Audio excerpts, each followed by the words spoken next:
ইকবারি কহে বলো লা ইলাহা ইল্লাল্লাহ পড়ো লা ইলাহা ইল্লাল্লাহ লা ইলাহা ইল্লাল্লাহ জোরে জোরে লা ইলাহা ইল্লাল্লাহ লা ইলাহা। আমরা এতক্ষণ ধরে জিকির করেছি কার? জিকির মানে হচ্ছে স্মরণ করা। কি করা? রাব্বুল আলামিন পবিত্র কোরআনে ইরশাদ করছেন ফাযকুরুনি আযকুরুকুম, বলি না সুবহানাল্লাহ। যে বান্দা আমি আল্লাহর জিকির করবে আমি তার জিকির করব, বলি না সুবহানাল্লাহ। তার জিকির করা মানে কি? আল্লাহ, আপনি যদি আল্লাহর স্মরণ করেন আল্লাহ আপনার স্মরণ করবে, আল্লাহ দুনিয়াতে আপনাকে স্মরণীয় করে রাখবেন, বলি না সুবহানাল্লাহ। তো আমরা যদি মহান রাব্বুল আলামিনকে একবার ডাকি, রাব্বুল আলামিন আমাদের দিকে বারবার ফিরে চায়। কথা বলেন ঠিক কি না?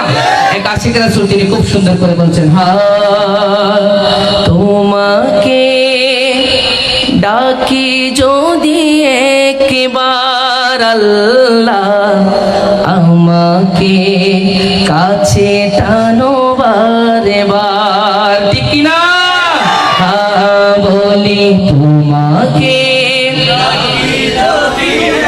একবার আল্লাহ, আমাকে কাছে টানো। আমি এক লাইন, আপনারা এক লাইন বলতে পারবেন তো ইনশাআল্লাহ? আপনারা শুধু মাহফিলে আসবেন, হুজুরদের থেকে শুনবেন এমন তো হওয়া চাই না।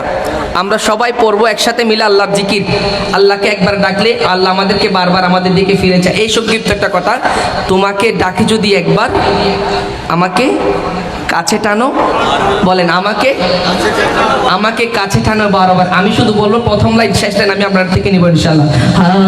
বলি তোমাকে ডাকি যদি একবার আল্লাহ, আমাকে মাশাআল্লাহ আরে বার, আমাকে কাছে বারে বার।